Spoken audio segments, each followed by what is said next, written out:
to the American West. Welcome to heaven. It was a time when friendships were strong. Hanging around with you is no picnic. A time when your lifespan was as good as your age. I don't want to kill you and you don't want to be dead. And a time when the laws were open to discussion. And we're going to give you a fair trial, followed by a first-class hanging. You may have seen the West before, but you've never seen a place like Silverado. Kevin Kline, Scott Glenn, John Cleese, Kevin Costner, Brian Dennehy, Danny Glover, Rosanna Arquette, Jeff Goldblum, and Linda Hunt. Silverado, the return of the great American Western. Tonight on HBO. So it's my birthday month. It's June. It's $2 late fee. And I'm like, I want to do something special. So I'm rolling my database all the way back to like one of the first seasons of $2 late fee when we had Andre on the show, today's special guest.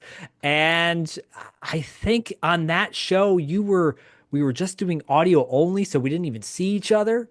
I didn't see this handsome man with his beautiful cowboy hat on, and we'll get to all that in just a second.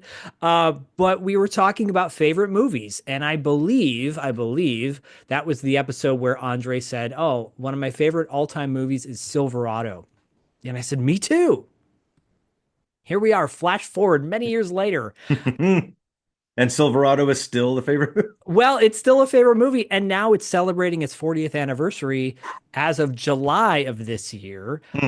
So it's June, and I'm like, I'm bringing Andre back on. I want to see if Andre will come on for like a proper episode and co-host with me, man. So, dude, thank you so much for coming on to talk about Silverado, and you're looking all Western geared out. Yeehaw. Well, I grew up a cowboy at heart. So it's, we all grew up watching cowboy movies, and they are ingrained in our kind of cinema. They're ingrained in our TV shows. They're ingrained in our kind of pulp fiction, part of our country, part of our it really is probably the most foundational type of visual entertainment, or even radio shows where, do-dum, do-dum, do-dum, cowboys in the background being chased. It's even radio shows are about westerns, and True.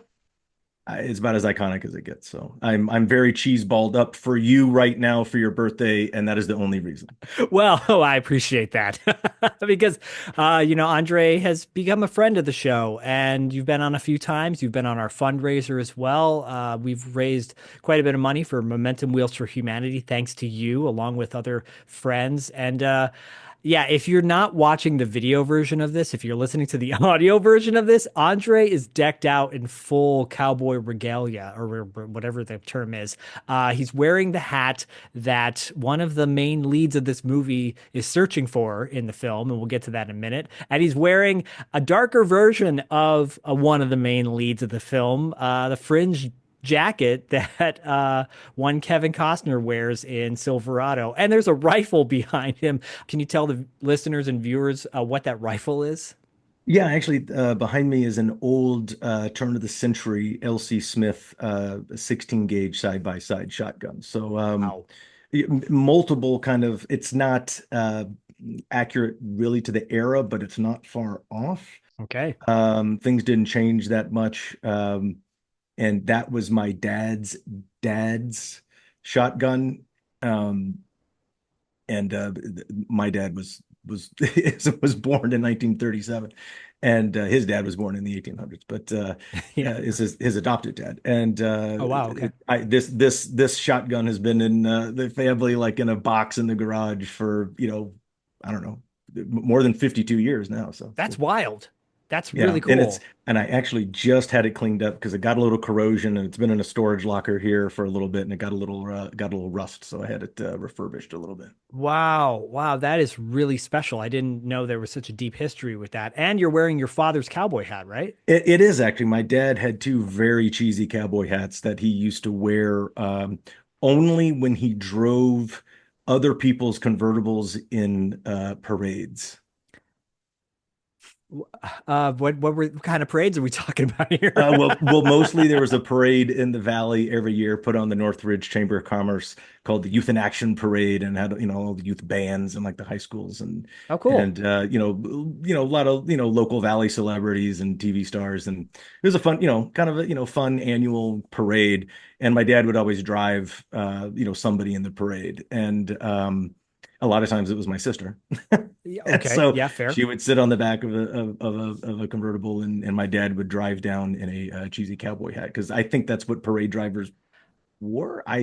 They don't, but you have to have something on your dome, because my dad had he was bald, so Well, yeah, no, no.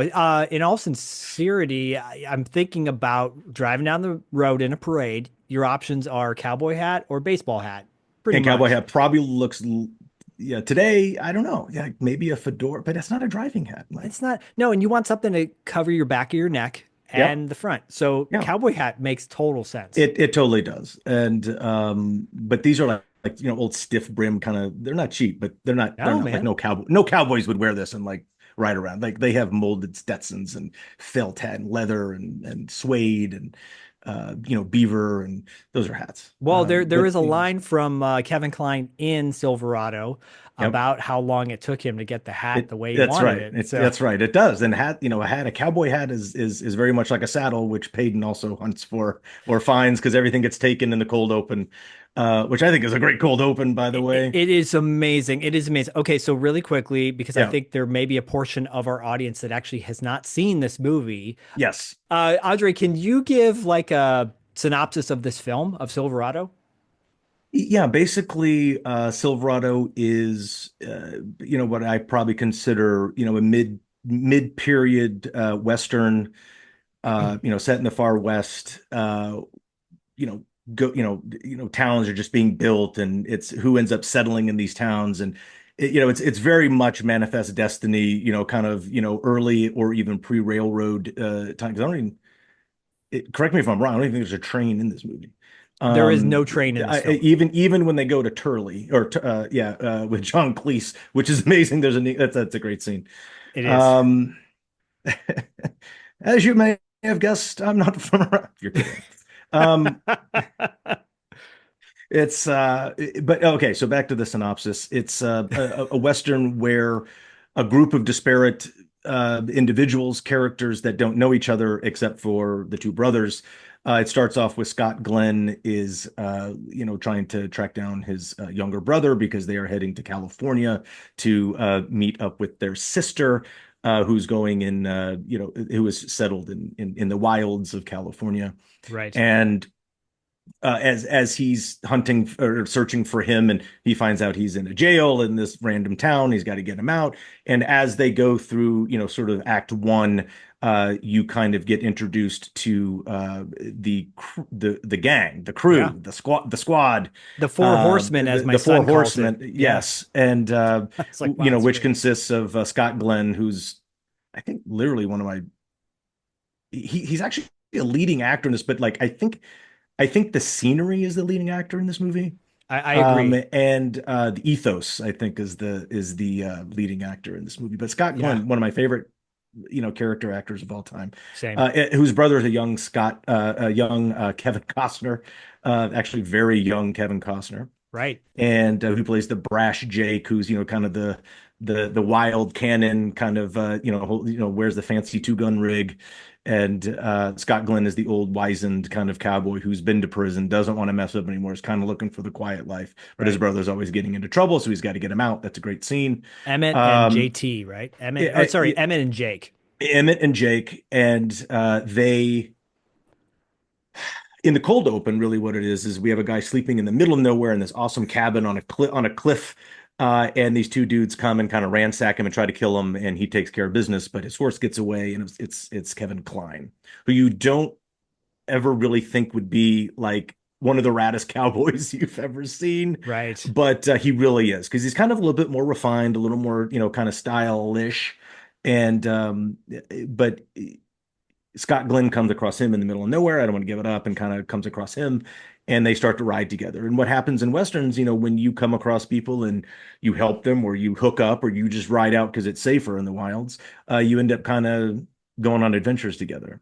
Yep. And then they also run into one of my favorite roles with the awesome Danny Glover, So good. who, of course, imagine being a large African American in the West post Civil War, who is also just trying to get a piece of the American dream, the manifest destiny, the push out West, Right. uh, and it's all about that, about that wild, kind of that wild expansion, and people have to go and stake their claim and stake their land. It's about, land claims and stakes and groups and wagon trains of people getting to where they wanted to go, and bad guys.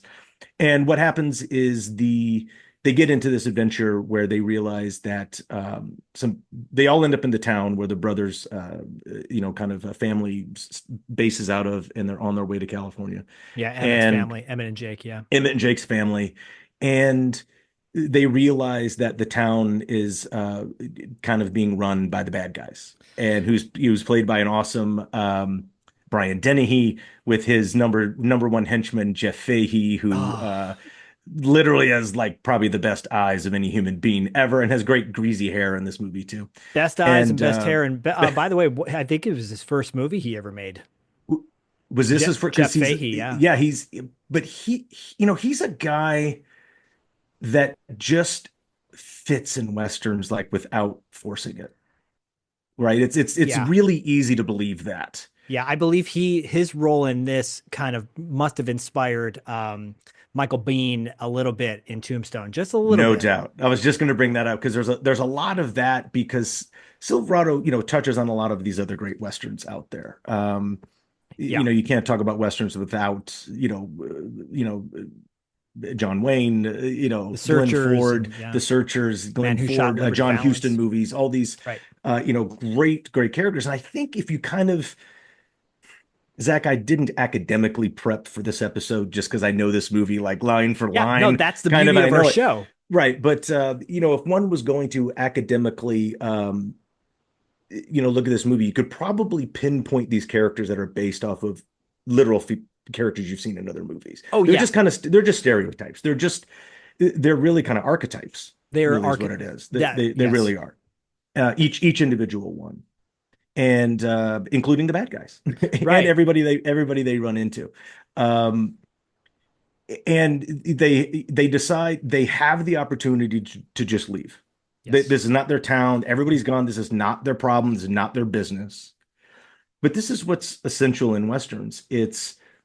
Look, unfortunately, a lot of our Westerns that we grew up with were cowboys versus Indians, and we always portrayed the Indians as the bad guys. Right. And honestly, it was really kind of the other way around. Right. But I always loved the Indian culture, and Native Americans, and learning about them. But those Westerns got me interested in that, to learn more and read more and pay attention at school, and then really go after that way. Yeah. And Agreed. but this isn't about, there's no Native Americans in this movie. No, which is kind of surprising. It's just people that are pushing out west. And when you get human nature, and some people are greedy, some people are evil, some people will take advantage of others for power and greed, and nothing has changed. Yeah, this film is unfortunately a little too timely. So not only that theme or that ethos, like I was saying, is also an archetype, because it is literally one of the probably 7 plots that we have. It's it's a classic Western. It's good guys versus bad guys. They all can leave, like they don't need to, but they all decide. And Danny Glover has the line. He says, "That ain't right." Yeah, he says it more than once, and it's just sort of throwaway line. And then, kind of in the great kind of dun dun dun, when it starts to go into the third act, he says, and when he turns and goes, "Okay, now I'm not messing around." Right. He goes, "And I'm tired of what's not right. Things ain't being right," or something. You're like, okay. And he has a special skill. He's kind of a sharpshooter with a rifle, and he has this old Henry rifle that his father's. He's out here staking a claim, and the bad guys are all cattle rustling and kind of taking everybody's land when they're not supposed to be, because it's sort of a lawless region. It's and that's really what it was. And you sort of get that dichotomy when you're in Turley, and you get John Cleese, who's trying to keep law and order, with this kind of very British attitude about it. And then but he's very matter of fact. And it's great when he starts getting shot. He goes, "Today my jurisdiction ends here." And he just rides off. He's Right. like, "This is not my problem." Because John Cleese would not have done what these guys do. Because he's like, "I'm gonna stay in my box." But these guys know right from wrong, and that's the true cowboy hero that we want to instill in kind of that theming. And they stay to try to take care of business. That's a great way to summarize it. And while you were talking, I showed this movie to my son and my wife for the first time. They'd never seen it, and my son loved it. My wife Oh, loved good. it. They both Yeah. were like, well, three-quarters of the way through the film, my wife goes, she goes, "Is this going to have a happy ending?" She goes, "Because I can't." She's for the time has been raised watching 1883 or Yellowstone or which is essentially a modern day Western, Yes. and watching content now, which is all about gray characters. It's all about, a lot of depression, a lot of Yep. sadness. And then suddenly we've forgotten that there are these films that have good guys, bad guys, and the good guys win in the end, right? And I said, don't worry, it's going to have a happy ending, and some major characters get killed, and she's like, oh my gosh, I can't take any more of this. And I said, Right. no, trust me, it's going to get better, and it does. And for those who've never seen it, it does. It's not one of those things where the end is bleak. No, there's hope at the end of this film, and all of the characters, they go through that hero's journey in this. And, Lawrence Kasdan wrote and directed this film. For those of you that don't know who Lawrence Kasdan is, he's responsible, partly responsible for Star Wars. Hmm. Star Wars would not be what it is without him. He directed, obviously, The Big Chill, and he gave this part to Kevin Costner based on the fact that he got rid of Kevin Costner's role from Big Chill that would wound up on the cutting room floor. And he said, "Don't worry, I'll put you in one of my next movies." And of course, he did. Um, and one of my favorite Lawrence Kasdan films, Grand Canyon, which came out in the 90s. And Lawrence Kasdan is like known for doing this kind of ensemble cast. And that is what he does in this film. It's an ensemble piece. You're right. The scenery is the star of this film. The actors, there's not truly one main character in this film. Some could argue Scott Glenn is Emmett. Some could argue Kevin Kline is. Yeah, they all have their story, which they are the lead character in, and those stories just end up coming together in Right, Silverado, right, which is just great writing, like great story yeah, development. It's very obvious, but that's what we want. We want stories to right, come together and stitch and fit.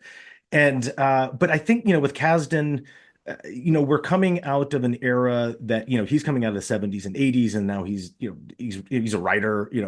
Did he or did he not write some of or have a hand in writing some of everybody's favorite movies that you don't realize? right. And now he's at the helm of this, but there's no way that Kasdan, I'm gonna guess he was what, 35, I mean, At the 40 time, when he made this movie, maybe. So that yeah, means he's growing up watching these seminal, iconic Westerns, who grew up in mid-century America yep, and had that instilled in our kind of uh, the one thing that Westerns don't fit into is the Cold War. So as we're growing up with our age, Zach, as we know, it's like we were Cold War kids, yeah, but we also, if we were fortunate enough or smart enough, or both, to pay attention to shit that happened before our birth date, right, like cool movies and good stories and history and things like that. You learned what informs everything, even going into the Cold War. right, And I think sort of our national attitude. Look, Reagan did a share of westerns, uh, right. you know, uh, and westerns informed even how we went through things like the Cold War Yeah, and of how our American attitude was. Our manifest destiny was just this, crazy idea. And if you don't know what it is, look it up. This feeling like this is, belongs to us and we can go and we can take advantage of it. But I don't think that's really kind of stopped. The problem is we hit California and hit the Pacific Ocean.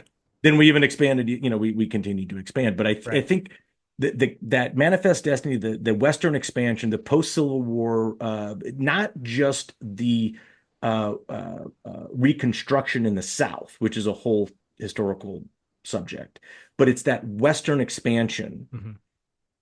and the reconstruction of the agrarian South the adventure of the West and then the industrial North all come together to literally make the strongest country that the planet's ever seen. Right. And, hopefully we can still hold on to that a little bit, with, economically and strategically and geopolitically. Yeah, let's hope.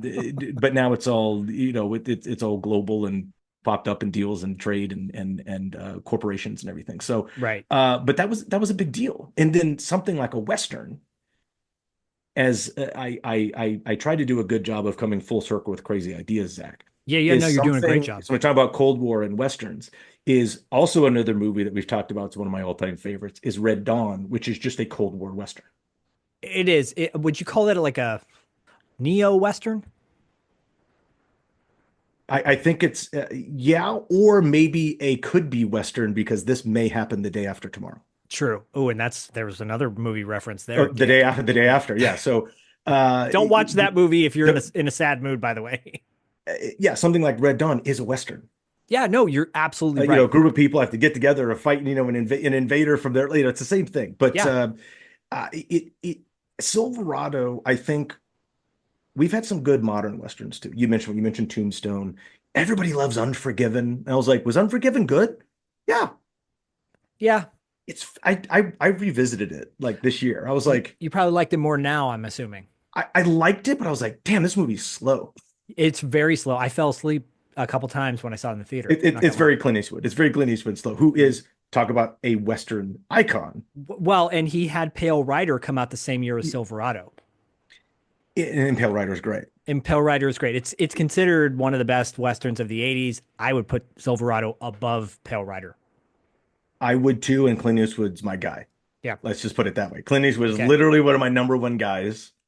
And Silverado's better than Pale Rider. Just in the overall thing, because it has that whole it's just the mystique, the overall thing that we were talking about of what it does. Now, one thing that is interesting, if you actually know the West during that time, and I'm going to switch now because this is annoying. Give me a second. So Andre's back in the valley.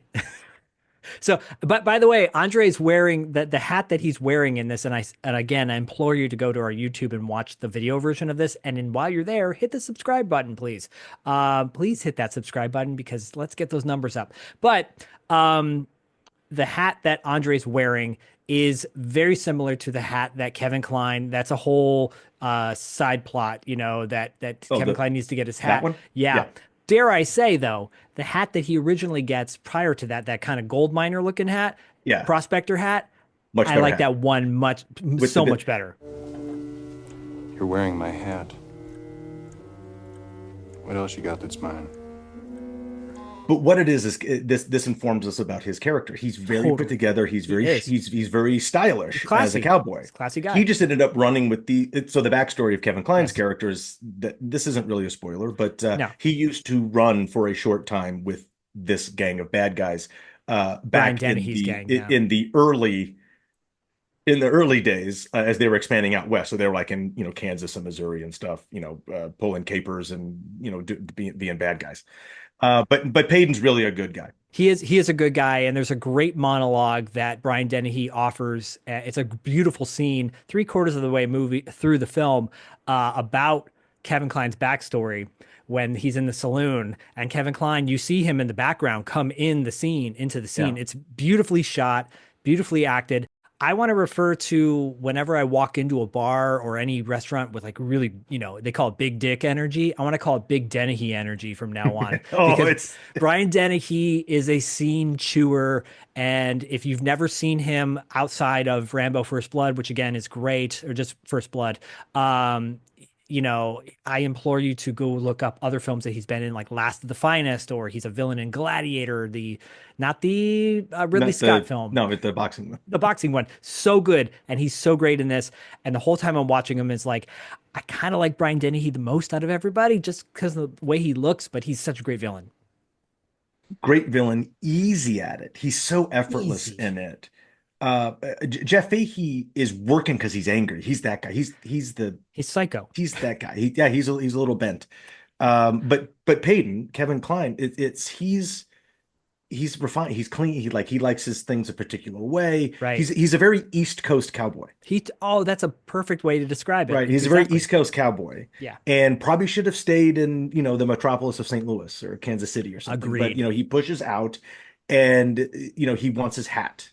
And his hat's got to be, it took me a long time to get my hat just right. Yeah, And so good. he's very particular. And, in my saddle, saddles are a big deal with cowboys. Like, they are literally the thing they're in the most. It's, people like their driver's seat to fit a certain way, and so, and your Yeah. saddle is a big deal as a cowboy if your saddle gets stolen. Right. That was a big deal. That's theft. Like in the Wild West, like stealing stuff was bad. And if you stole a horse or cattle, that was a hanging offense. Yeah. Yeah. And you could literally shoot cattle rustlers on sight. Yes. And boy, if I'm not going to say it, but we'd have a lot less problems. But we got a little lax in now they can just walk up, punch you in the nose, and take your cattle. But Yeah. it's fine. But in but what you don't he does it with his eyes to where he switches back in to the guy that sometimes you just got to take care of business. Right. And Kevin Kline, even though he's funny, he's very dry. Right. He's very low key. Kevin Costner is the clown. He's the busybody. He's the clown. And He's the wild, scene the chewer. energetic, yes. And I almost think it's too much until you see the movie over. And you're like, nah, it's perfect. No, it's And perfect. because you need the offset. And Scott Glenn is it's just the wizened, sun-baked kind of experienced guy. He's like, I've done it. I'm not doing that anymore. I've done my time, Yeah. literally. Yeah. And killed a lot of guys that didn't really want to, but did, and then made mistakes and went to jail. And Kevin Costner is just learning this stuff, right? But Yes. Peyton, Kevin Kline plays Peyton. Kevin Kline says Peyton also is a gunslinger. Yes. But he's very I don't want to say chic, but he's very stylish, and he's got a mold. Well, he loves Um, saloons. That's what he talks yeah, about and too. he loves saloon. He loves a good saloon, and because I think he's probably he likes the ladies. He likes a good saloon. Yep. And speaking of the ladies, if you know the history of the American West, uh, it's it's not taught a lot, but most towns were not run by men. They That were makes actually sense. run by the women who were usually widows or expansion, couples of expansion, and they have to take over, and either they were business owners, they were politicians, and they ran shit. They did And they weren't just the floozy saloon girls or the prostitutes, which were a gigantic enterprise and industry in the expanding West, as well. Yeah. obviously. But the women always ran the brothels. And in this film, there are quite a few standout female performances. They are all fabulous. So there's Yeah. almost a whole awesome ladies crew. Oh my gosh, we got to do the ladies, and then we got to Yeah, do some of the cameos as well. yeah, because we have one of the better cameos in this movie. Yeah. So if you want to talk about the ladies, who I think it was my introduction. Maybe I could be wrong. To one of my favorite all-time ladies. Well, if it's who I think it is, I agree with you on that. So we've got Lynn Whitfield. She plays Mal's sister, and if you don't know who Lynn Whitfield is, look her up. Again, she's unbelievably talented. Her resume speaks for itself. But we've got Amanda Wyss, of Nightmare on Elm Street fame, Better Off Dead fame. I mean, I know our listeners know who Amanda Wyss is. She's BFFs with Diane Franklin, so like, come on, guys. And then, of course, I was just with Diane all weekend, like a couple at a convention. oh, were you? That's funny. Yeah. And we see Amanda all over the place, but and Amanda plays Phoebe in Silverado, which was, of course, Ashley Banks' name in Monster Squad. So Right, of Phoebe's course. there. Well, there's a major Monster Squad connection that we'll get to in a little bit, but of course Rosanna Arquette, and Rosanna Arquette, is, you talked about the widows in this, and spoiler, she plays a widow, and she is, when you talk about low key performances, a low key performance from Rosanna Arquette, but like nails it perfectly. And a lot of people love like the 1883 show that came out, which is a fantastic show, by the way, if you've never seen it. Or the other Yellowstone spinoffs. but she is that character that is like, she's going to forge ahead. She's going to be the matriarch of her land. Yeah. She's got, of course, like you said, Kevin Kline is a ladies' man. He's got a thing for her, but it's really Emmett, their relationship that kind of starts to click towards the end. Where's it going to go? You never know.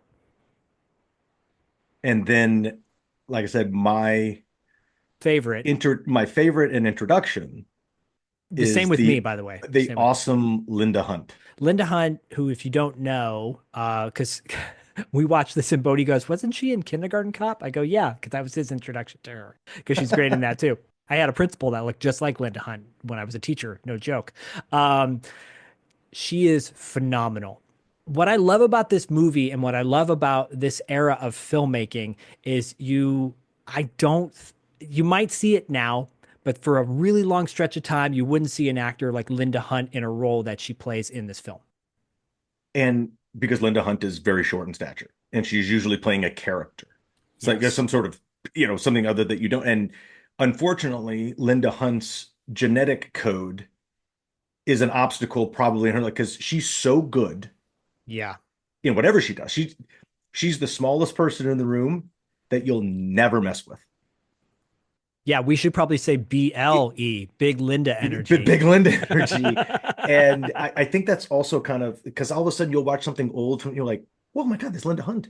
Right. And she's amazing, but she's so good in this because she's so likable. And she runs the saloon. She's the manager. She doesn't own it. Yeah. I think she used to or had to, I think that was part of the thing. Yeah, because Brian Dennehy does, right? Right. And that's a nice little a twist, a reveal. And it's one of the best intros. Another great character, which she comes in and she's short and then steps up and she's eyeline level of Kevin Kline. And he does a great move. Like he leans over the bar and goes, how did that happen? And there's a little ramp with a like a step so she can tend the bar. He doesn't say anything. Nope. Or he just says something, just looks, and she goes, she has I love the line. I say it a lot. She goes, life is what you make of it, my friend. Yeah. The world is what you make of it, friend. If it doesn't fit, you make alterations. I'll drink to that. She goes, if it doesn't fit, make alterations.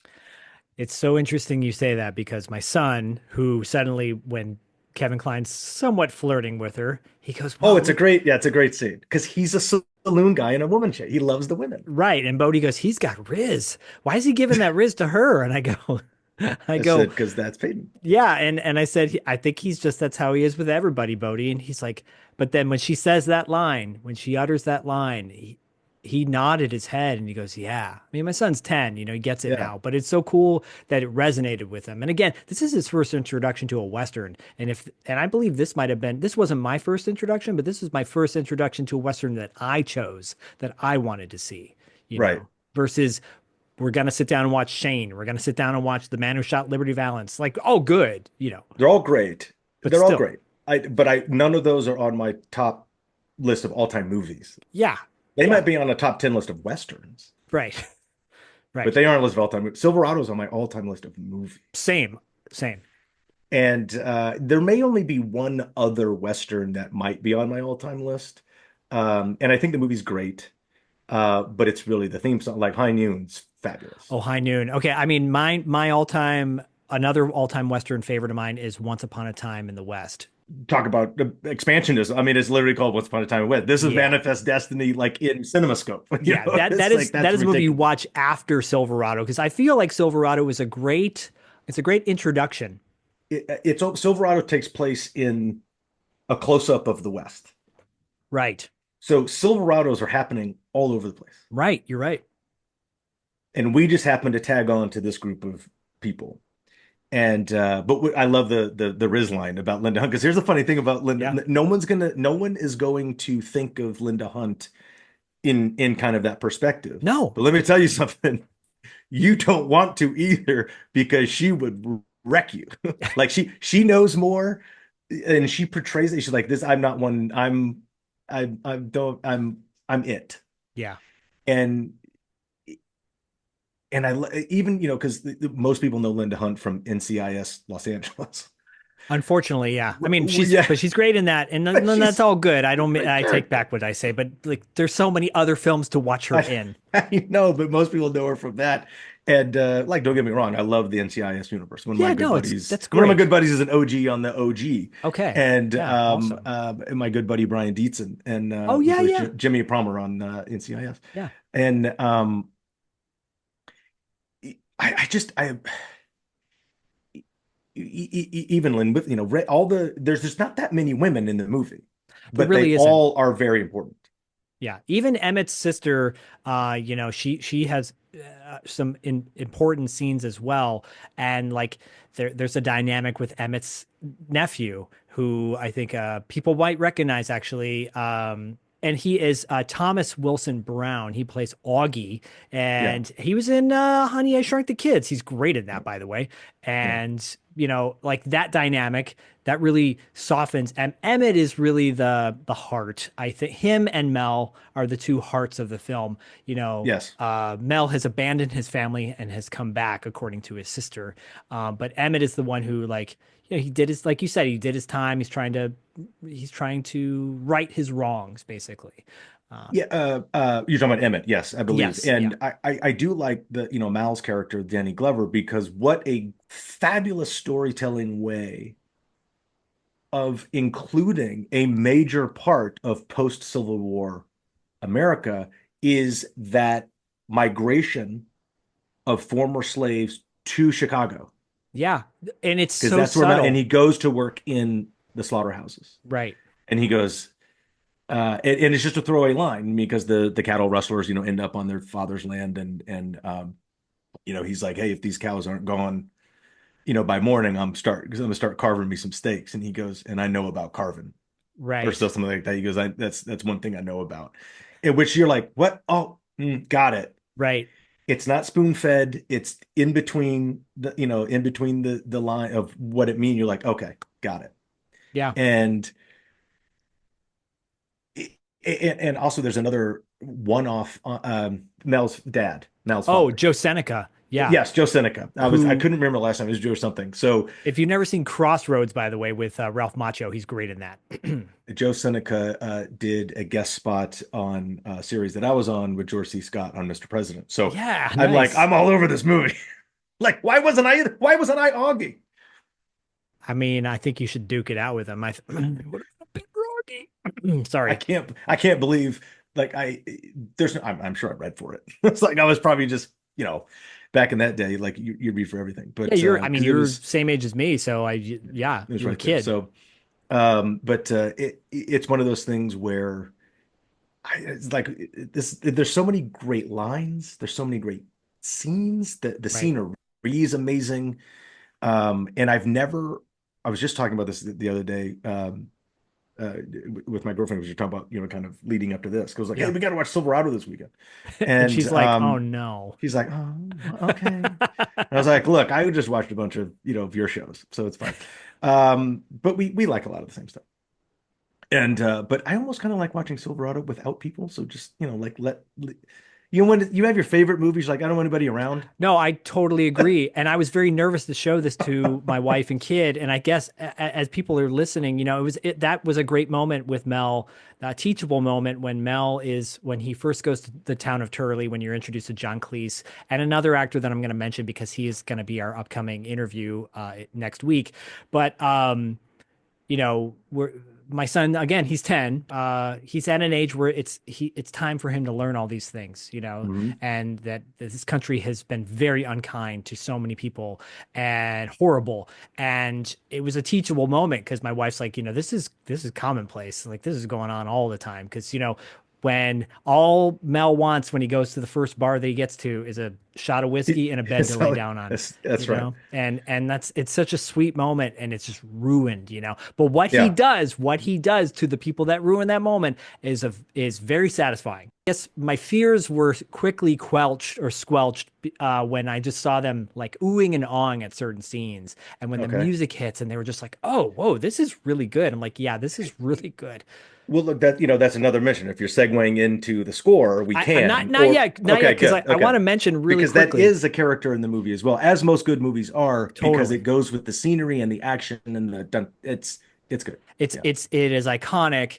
Um, I just want to mention, when Mel is having that moment about cutting up the steaks, Pepe Serna is in that as a part of the Brian Dennehy's gang, who's the main villain in this, by the way. But Pepe Serna, if you don't know who he is, just go watch Buckaroo Banzai, and he's fabulous in that. And he's a character actor. He's been in a million things. He was in Scarface and The Jerk, et cetera, et cetera. But let's go down some of the cameos. Obviously, Yeah. the big standout is Jeff Goldblum. Jeff Goldblum, again, Adventures of Buckaroo Banzai, But camera loves Jeff Goldblum, Yes. and he brings.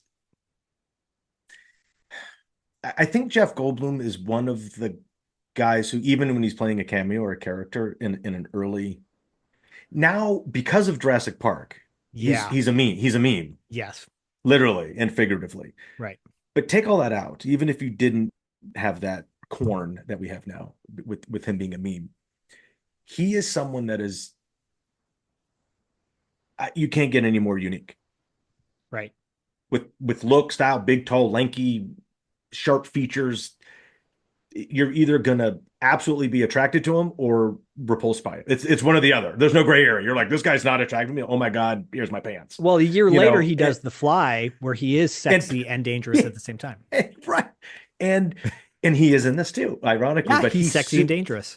I was gonna say he's super slick, but his name is Slick. So He's yeah. and he is the gambler. Yeah. He is the guy, and he's the money, and he's the show, and everything's buttoned up. And I mean, he literally, like, his name is Slick. Yeah. Um, and you think, it's you don't want to give I'm not giving anything away on Slick, but he's Jeff Goldblum without being Jeff Goldblum, but he's always Jeff Goldblum. Yeah. And he's a little bit of comedy. Yeah. As well, along with the clownish behavior of Kevin Costner, who's funny, but with also the actual dry comedy of Kevin Kline. Right. This is a very serious movie, and very, there's some action, there's some violence, and people are getting, knocked out, but there's a lot of funny in it. There's some lightheartedness stuff, which I guess you have to when everything's, hard in the grind, and you're trying to, dig a farm in some caliche out in the West or something. But well, it's an outside the Jeff box Goldblum film. is just this breath of fresh air that comes in. You're like, oh, okay, who's this guy? Totally. And he shows up at the saloon, just, oh, hey, who do I speak by again? Oh, hope it's not this guy. Yeah, and it is that moment. I think it's the next scene or soon after when Brian Dennehy offers that monologue and, blah, blah, blah. Jeff Goldblum's character in this movie, when he literally pulls up, he's the guy that pulls up in the bar in a douchey car. And he comes out, he's the guy that at the bar, you're like, oh, who's this guy? And he basically steps over the dead body of Richard Jenkins. Richard Jenkins, by the way, who I think people, he's had a tremendous career in the past few years. I think Academy Award nominated, but this is his first film that he did. Plays a scumbag, and kind of like a likable scumbag though. I'm like, he's kind of a likable dude. We don't know his full backstory, but we know that he's not doing his job the way he should. But yeah, literally Jeff Goldblum steps over the dead body. Oh, might want to take care of that. Essentially, right. Which is brilliant. There are people like Brian James, who you may not know that name, but his face. He plays actually, like, typically him for playing like villains, like in Blade Runner, for example. But he's this kind of a sweetheart of a character, gets taken advantage of. You've got James Gammon, who has a very small scene, but if you know Major League, he's the coach in Major League, and he's also the voice of Eeyore, I think, on Winnie the Pooh back in the day. We're out of towels. Yeah, right. So and I'm good. too old to go running in a locker. That's my James Gammon intertone. That's 2 in a row. They call that a winning streak. But I do want to mention one actor, and his name is Todd Allen. Todd Allen is the deputy in Turley to John Cleese's character. And Todd Allen will be our interview next week. Todd Allen, it's a really special interview, and it is not expected. What the interview starts out as along this conversation turns in a real left turn right away, and it's all about Silverado. I initially went into this interview thinking, oh, we're going to talk more of his genre work. No, we talk Silverado, and that's why I'm covering this movie with you, Andre, because the nice. story that he tells, how he got to play his role in Silverado, it will cause you to have goosebumps. I guarantee you. He plays Deputy Kern. He's got maybe 2 lines in this film, but the story he tells, what the journey to Hollywood got him to this point, it is amazing. And his relationship with Kevin Costner started in this film, and it continues on to this day. The latest movie he did with him is called Horizon, but Kevin Costner had a pretty big hand in certain scenes in Silverado, much to the chagrin of Lawrence Kasdan at times. It's really funny, but I'm just telling you right now. So Todd Allen will be the interview next week, and you watch this movie, you see him for half a second. I don't want to spoil anything. It's phenomenal. And what the relation, and of course, John Cleese is so good. And I think this movie, see Kevin Kline, just we'll segue into the soundtrack in just a moment, but I just have to say, you see Scott Glenn, you go, yeah, makes total sense. Badass. You see Brian Dennehy, yeah, makes total sense. Badass. You see Kevin Kline, it's like Michael Douglas in Romancing the Stone, where you're like, can this guy pull off the full-on good-looking action star? Yeah, right. He can, and he does. Yeah, actually he does. Yeah, it's amazing. Can we talk about the soundtrack, the score? Have we covered all the people that we want? I think. Are we leaving anybody out that you? Wait, oh no, I love that James Gavin. He goes, well, I think there's only 1 or 2 of them up there, and this asshole's one of them. Dude, so there are, again, talk about comedy with suspense. It is so great. Yeah. This is a perfect movie for people. I can't stress it enough. This is a perfect movie to introduce Westerns to people. You show them this movie, and they'll just go, okay, I get it. Yeah, I think something like Unforgiven, great movie, great acting, great direction, little heavy, little long, not your dun-da-da-da Western. Right. High Noon, little slow, little almost Unforgiven like. It's a from the very beginning all the way to the very last scene is the movie, right. But with all this turmoil in between. By the way, now we can go into score since we've covered our score. I will say that another Western from the 80s that I think people love, but I don't think holds a candle to this, but I do think it's really good, and it's about to go into production this October, is Young Guns. You're gonna say Young Guns, yeah. Yeah, Young Guns came out in '88.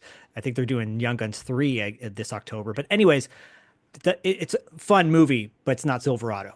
Right. All right, let's talk score. Because I think, obviously, is if anybody knows anything about movies, and I'm not saying I know jack all about movies. You know a lot. But I know a little.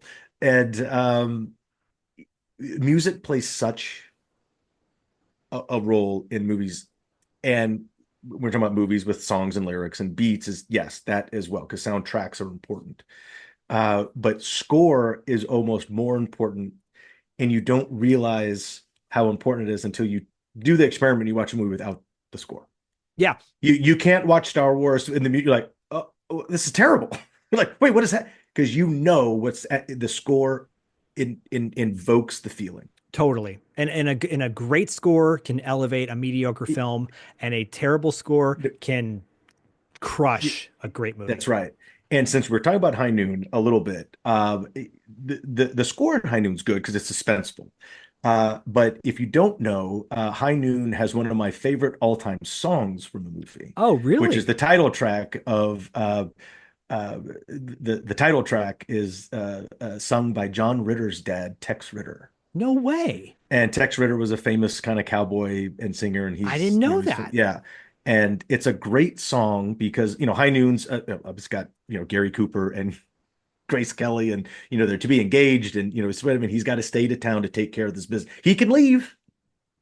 Gary Cooper can leave, but the cowboy hero doesn't leave. Yep.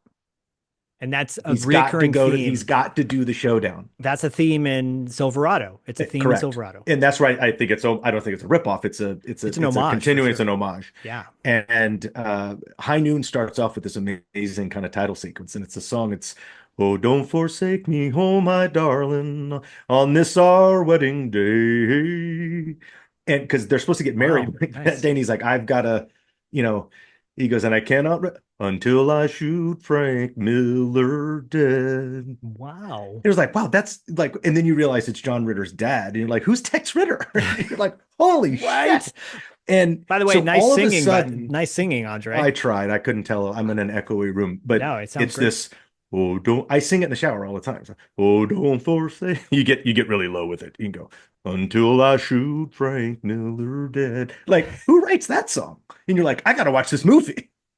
Well, it's funny you say High Noon because High Noon was a big inspiration for 3 O'Clock High, the theme song to 3 O'Clock High, which is the theme song to our show. It is perfect. It is a perfect song by Jim Walker. But that song, if you take that song out of High Noon, it changes the dynamic. It does, because it sets you up. You're like, wait, I'm listening to a campfire song Yeah. opening up a 1950s black and white Hollywood movie that has no more singing until you go in and out of that song. Yeah. Because you hear the instrumentation to it. And it's it's this hero's journey, like you mentioned, hero's journey, which all good movies are. From High Noon to Star Wars, it's the hero's journey. But also the things that tie in Silverado with High Noon and other great hero stories is they also tie in. It's all the original Greek mythology stories. Oh yeah, totally. Of heroes' journeys. Right. And if you were in Socrates' time and in the amphitheater and the chorus is singing these songs while the players are doing these you're like, they're just doing westerns.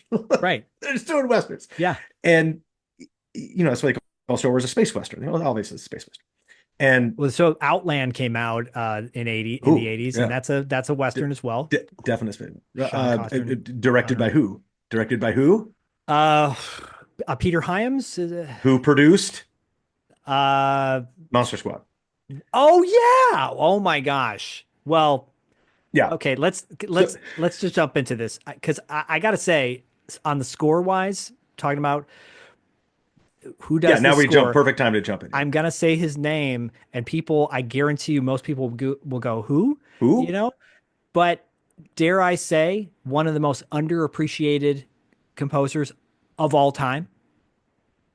I would not argue with that for a second. So Bruce Broughton is the composer of Silverado.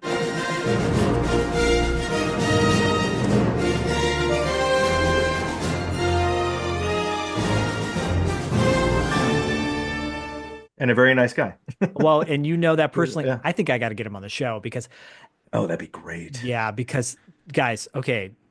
Besides a movie that is very near and dear to Andre's heart, I just want to mention some of the movies that we've talked about in the show that we love is So I Married an Axe Murderer. That goes without saying. The Rescue, I love that movie. Big Shots, we love that film. Harry and the Hendersons. The Boy Who Could Fly, Young Sherlock Holmes, which I've gone on record to say is a super underappreciated thriller for kids. If you have kids and you want to show them something from the 80s that's fun, Young Sherlock Holmes, and that score is brilliant. But I believe the piece de resistance, the best one, is The Monster Squad. I don't know. The Monster Squad. I know. I'm self-inflating. We'll take it. Whatever. We'll take it. Bruce Broughton did the score for the Monster Squad as well. I went into this with no connection to this with Andre. When I told Andre, I'm like, will you come on and talk about Silverado? Yeah, sure. I would love to. Not putting two and two together. And then I did research and it was that record scratch. What? Yeah. So talk about Bruce Broughton. Well, obviously don't know the guy until the movie comes out and you go to premieres or something like that, or you're working, because those you never connect as an actor and the composer. Hardly ever. There's no reason to. Right. But when you watch something that you made and you get this swelling kind of thing, and I think Bruce, all the movies that you mentioned, plus other, and I mean, the list goes on. He's got an amazing career. almost define an era, just like a few other, and obviously everybody that's a composer has a signature. Right. I John mean, they all have a Williams. style. They have a thing. John Williams, like, okay, everybody's like, oh, John Williams is the only composer that makes movies. You're like, no, Well, hang on a minute. Uh, and but people, look, you can talk about who has a signature. You're like, oh, John Williams has a signature. Hans Zimmer has a signature. right. You know who I can pick out of if I'm not even paying? I can pick Thomas Newman. Oh yeah, totally. Love Thomas Newman's score. Real Genius, for example. Yeah. And one of the most moving scores I love Thomas Newman is Road to Perdition, which is also a Western. Yeah, it is a Western. Um, uh, Better than Unforgiven. it's a Maybe.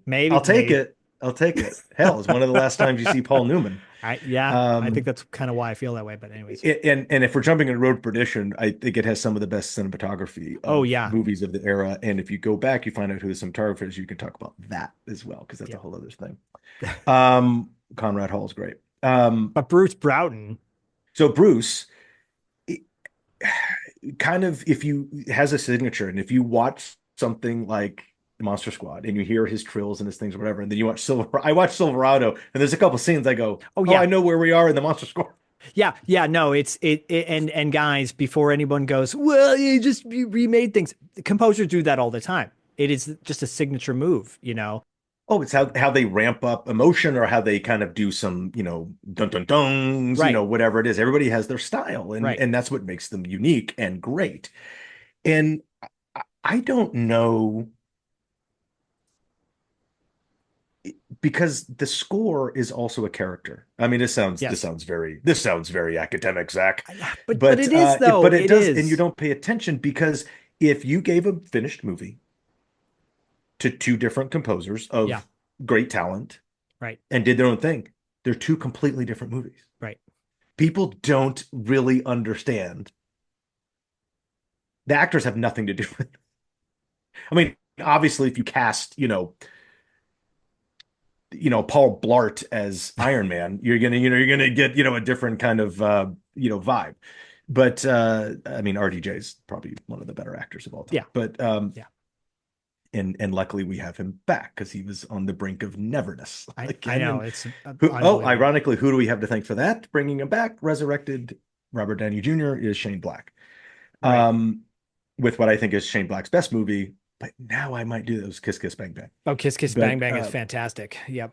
Resurrected two dead actors. Right, Val and unfortunately, one of them is actually dead. But Val Kilmer and RDJ were absolutely never working again. Yeah, ever. No, you're right. Ever. You're right. And then a couple years later, he's Iron Man. Yeah.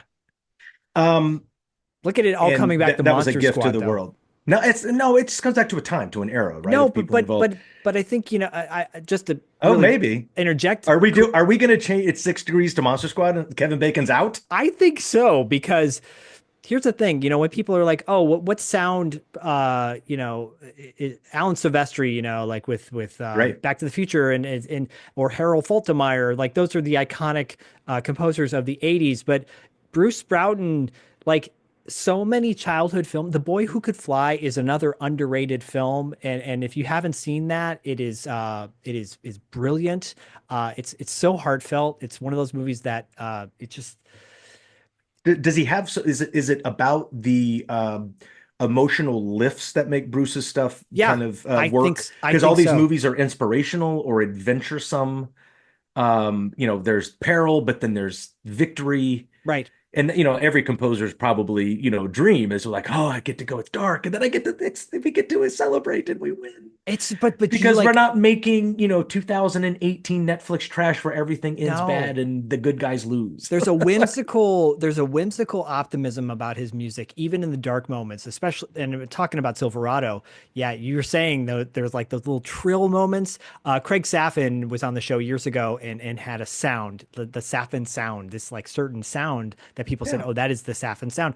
But Broughton has these moments throughout the score where you're like, the tension's about to come. and it's hammered home. It's all good, but like the crescendos and like when the good guys are rolling in, the four horsemen, and just that moment, it's just you're so right there. perfect. Yeah, and it's like this is the quintessential Western score. At times, I feel Indiana Jones, and I'm like, well, that's because Lawrence Kasdan had a huge hand in helping write that script. But Sure. but it's like that energy about it is very Raiders of the Lost Ark, like that dun dun dun dun, but it's not dun dun dun dun. It's better. It's not better. It's just different, and it's a perfect Western score, in my opinion. Agreed. And I'm not gonna. There's no way to poo-poo the score to Indiana Jones because No. it's iconic. Yeah. And it works. Right. And again, another point of like that score, those musical tones are literally a character in the movie. Yes. In Indiana Jones, same thing with all the dun dun dun. That's Right. score, folks. That's not sound effects. That's score. Right. And all you need to hear. You're like, oh, I'm in the water and it's Jaws. Right. I don't want to be here right now. But I don't. And like I said, I didn't go and watch the movie and go literally notes on notes, for the score. But yes, because I think it's an overall topic. I don't think you need to dissect it because we're not doing a musical composition podcast. No. If we were teaching kids how to compose, I wish I was that musical. You're musical. You sing and play instruments. Yeah. I can't, and I'm really annoyed at that because it's my literal favorite thing. I mean, you can sing, my friend. Like you just hammered that out. Then let me come in and do a couple songs with your band at the guaranteed at the bar. I have a gig in July, so if you're in town, you're coming to it, and I'll get you on stage to sing something. Only if Ryan Lambert comes with me and sings. Come on, Ryan. Some Wham covers. Well, that's going to be a rough segue into some fun facts from 1985, June of '85, that I want to bring up before we. Okay, good. I mean, I don't want to discount. Are we like score? Like we're good. Like score. It's also in the action. You come up and you down, especially in a Western, and then you have the showdown, and you have the lighthearted moments. And to tie it into Monster Squad, oftentimes, people talk about the songs in Monster Squad, but maybe don't always bring up the score. But if the score is not there, the movie doesn't have the same heart to it. And it does. Like the moments when Phoebe is with Frankenstein and that like subtle, it's beautiful.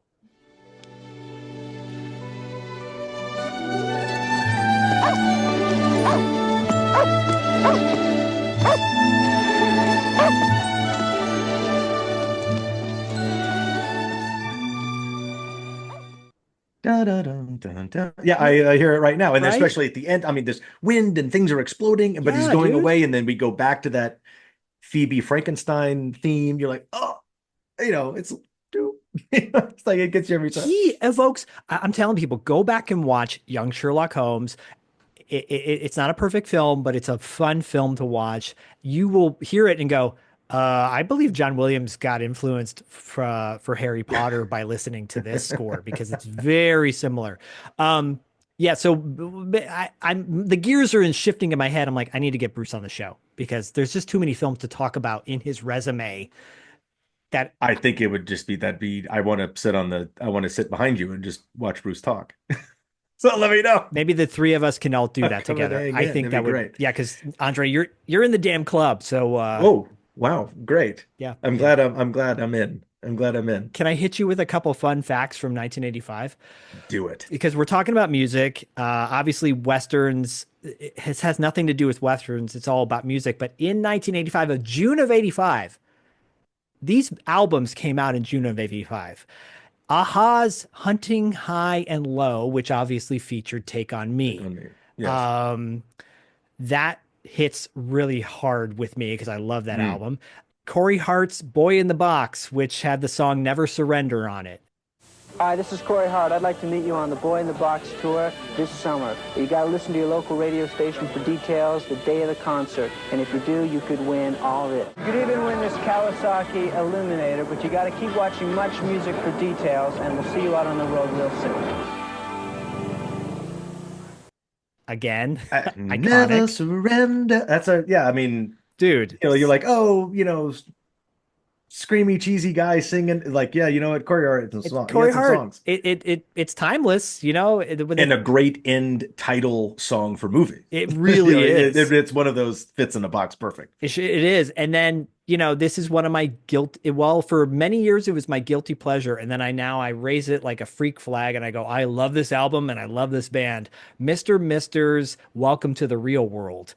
And if you guys have only know that song, that album obviously has Broken Wings, but it's got Kyrie on it. It's got another song called Uniform and Youth, which is like, has one of the best opening 30 seconds just of music on a rock song. It's so badass. Anyways, Welcome to the Real World came out in June of 85. And I just look at that and I go, okay, it's my birthday month. You know, I know that my mom was taking me to Rainbow Records in Cupertino and got me, you know, I spent my $6.99 on a cassette tape and I popped it in my Walkman and I'm riding my bike to the park, you know, and just getting ready to like go up and down BMX tracks, listening to Mr. Mister. That's right. And, you know, I think you name those 3 albums, which are by artists and groups that really couldn't be more dissimilar. Yeah. Yeah. Yet came out at the exact same time. Right. If you turn on the radio today and there's 3 new songs, they all sound they're all exactly the same. Oh yeah. That's what, and I hate, you know, everybody always go, oh, you 80s guys, you know, what I was like, no, I don't, it's not that. It's not about I'm old and we want nostalgia. No. Understand what we're talking about. And this 10-year time, especially in music and in all of forms of entertainment, definitely had way more good music across the board of different types of music than all the other decades combined. Other decades have amazing music. Every decade has awesome music. Yes. You do not have the arms race of music that we had in the 80s because Aha's coming over because we had British New Wave. They're writing that's, you know, that's probably like they're in the third break, you know, coming in there and they're coming after, you know, early, you know, the Police and then Duran Duran and all these awesome new wave bands, which I guess kind of started punkish rock with Adam Ant, you know, things like that. You wouldn't have Michael Jackson's, literally you wouldn't have Michael Jackson's apparel without Adam Ant. Right. You said Aha, Corey Hart, and Mr. Mister. I left out and all had number one and Motley Crue. They all had number one. They all had number one hits. Yeah, they couldn't be any different. Today, it's all the exact same thing. Yeah, it really is. It's the same, you know. It's either bad hip hop or bad pop. Right.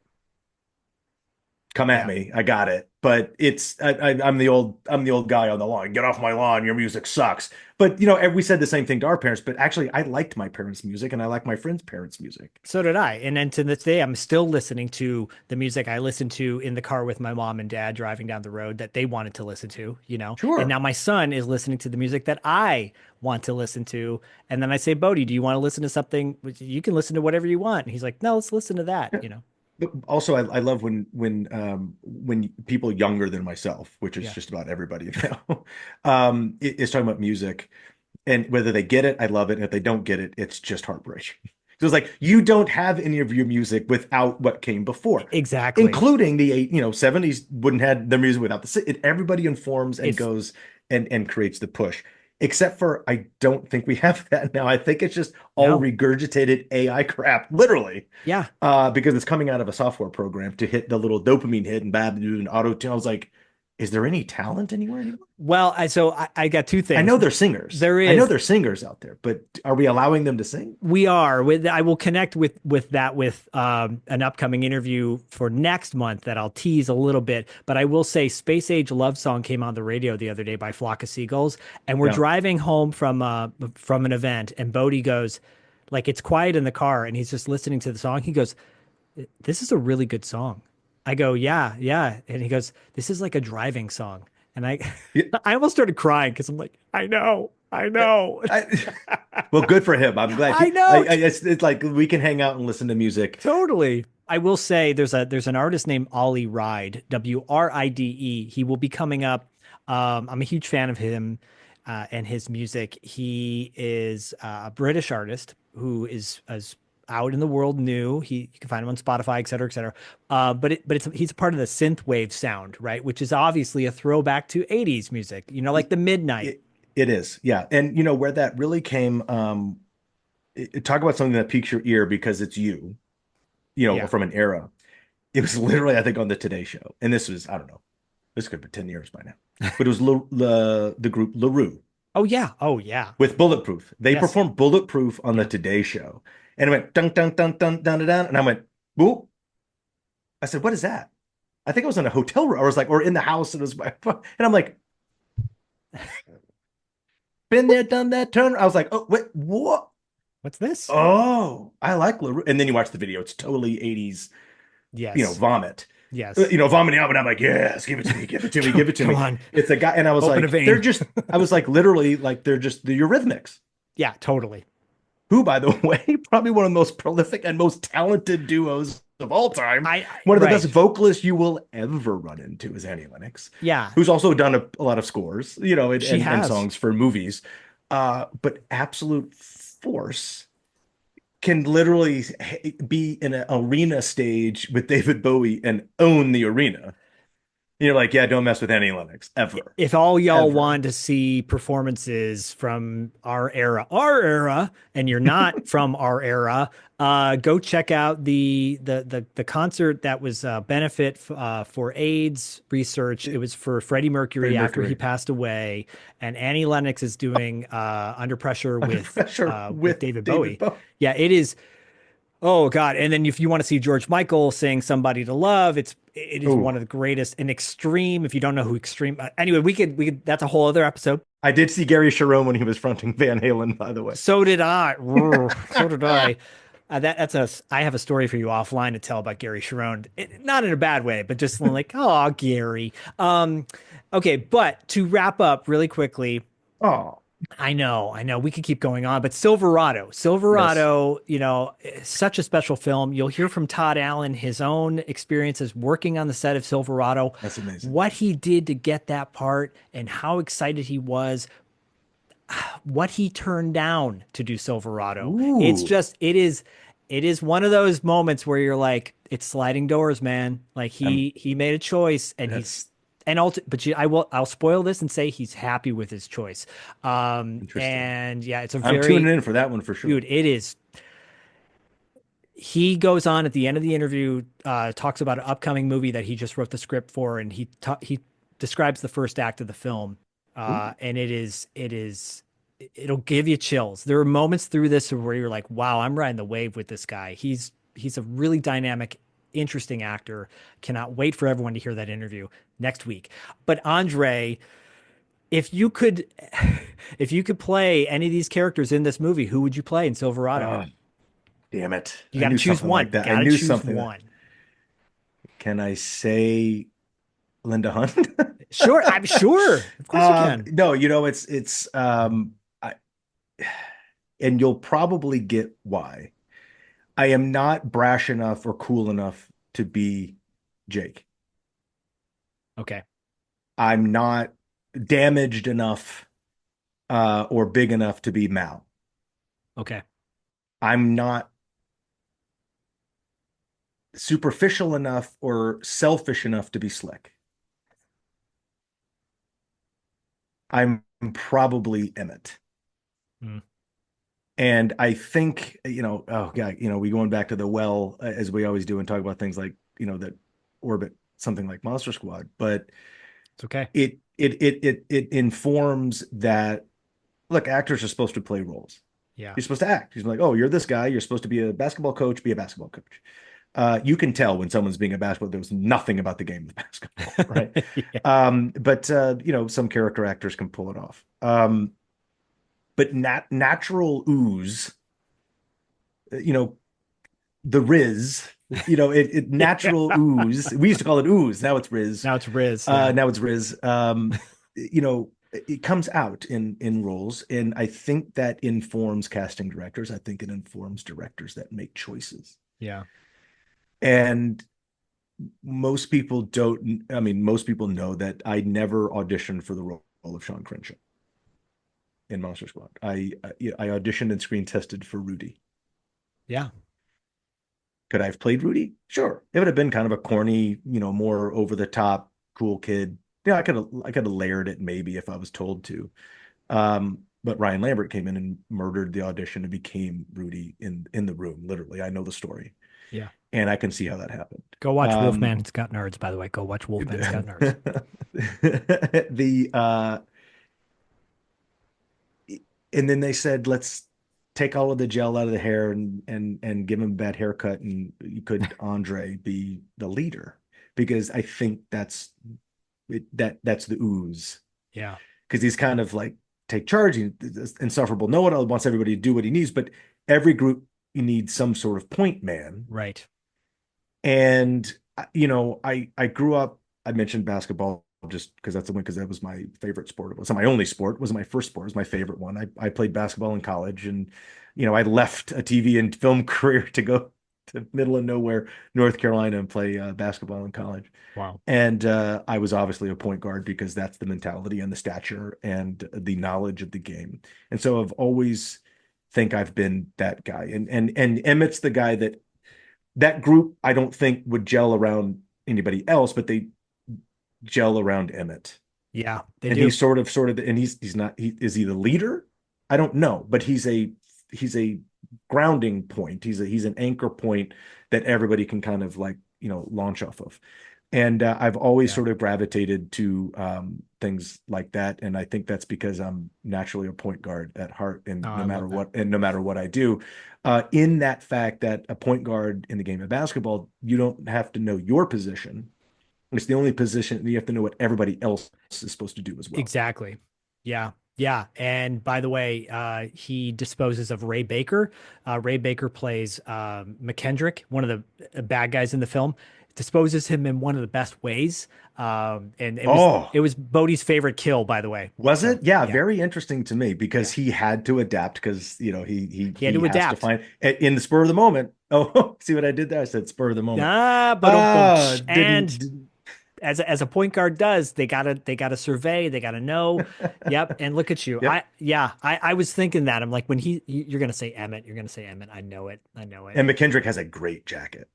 He does have a great jacket. He's such a douche. He's such a douche. And of course, it's the biggest douche is the one who's the property owner. So the son of the property owner, the entitled nepo prick, the guy who inherited the fortune. That's right. And now he's yeah. Anyways, and Brian Dennehy can live rent-free in my head forever. And I will say that final scene where Kevin Kline says, I already got a job, and just shows his badge. Mel, when his double shotguns, like, they all have one scene, it's they all have that moment. Yeah, they all have that moment. And everybody just seems so no one's forcing anything in that. No, man. Movie. And so here's the thing, guys. Easy for these people. It's amazing. What's interesting is you're talking about McKendrick. You're talking about Brian Dennehy with Peyton connection. Talking about Emmett has a connection with McKendrick, and you're literally in outer space in the Western United States. Like, you should never run into anybody that you know. No. And all of a sudden, all of these people are coming in together where all the worlds collide. And then it's good versus bad dudes. For anybody that says that's not realistic, live in Los Angeles for 1 year, and you will literally run into everybody you know within the first 5 minutes. So that's right. And it also, word of advice: if you ever go to LA or live in LA and you're in the industry, if you're going to talk negatively about an individual, do it in low tones and make sure they're not sitting behind you. Yes, good. Yes. And if you are a student of film and you have not seen Silverado, go watch it. I will say, as a fan of physical media, and I am, because I have 3 copies of Monster Squad. I've got 2 copies of Wolfman's Got Nards. And there is a 4K version of Monster Squad coming out later this year. It probably will have Wolfman's Got Nards on the extras. Are you familiar with any of that? Like, the Kino Lorber one that came out already was a double disc. Sorry, there's a steel book coming out. Yeah, there's a steel book coming out. That's not Wolfman's not included, I don't think. But Kino Lorber also put out just recently their own 4K of just Wolfman with the bonus features, right? Which we had some extra fun stuff on the road that we put in there, and so that's out there. But it's interesting, and I think it's because of Bruce Broughton that Monster Squad keeps on giving. It keeps living, and I think it's because of think it's the score. Yeah, I agree. A nice way to wrap that up. And I will say, like I said, as a fan of physical media, Silverado is not available on Blu-ray or 4K, and that is a travesty. Maybe it'll come out this year because it's the 40th anniversary, but it's a Columbia Pictures film, which means it's owned by Sony, like Monster Squad. And, Sony has their own way of putting out movies, and sometimes they don't. And thank God for people like Kino or companies like Kino, because they put out such good stuff. So Yeah. go out and buy Monster Squad. Make Andre happy. Sean's happy in the universe. He's sitting back and he's chilling. And Dustin would probably be pissed off at me even more right now because you have a great mustache and I do not. And he's always telling me grow a mustache. But Dustin, Andre's got my mustache. So there you go. It's actually a little smaller than it was last week. So, wow. I actually had a little, it was good. Anyways, Andre, thank you so much, dude, for coming on and talk about Silverado. And when we get Bruce Broughton on the show, I look forward to having you back on. Oh, I just want to sit in the bleachers. That'd be great. And talk about his movies. It's going to be fun. And to know that I can pick something outside of what we have already covered because of his filmography. Stay tuned, everybody. So Todd Allen next week. Ollie Ride's coming up soon. If you guys don't know who FM84 is, he's the singer for FM84. Anyways, lots of good stuff coming down the pipe. And I'll do my cheap plug for Patreon. Go to patreon.com/$2 late fee. You can listen to Tales from the Video Store. We've got Legends of the Territories with wrestling with my co-host Paul London. So much great stuff. Why did Zach own this, et cetera, et cetera. Go check all that out. Patreon.com/$2 late fee. Andre, you the man. Thank you so much. Well, I strive to be. I come up short many times, but I appreciate it. Well, no, it's sincerely, man. It's an honor to have you on and continue the road down this journey we call life. Dig it. Until next time, see you later.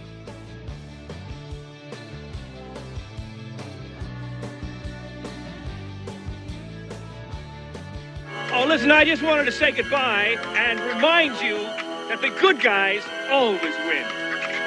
Even in the 80s.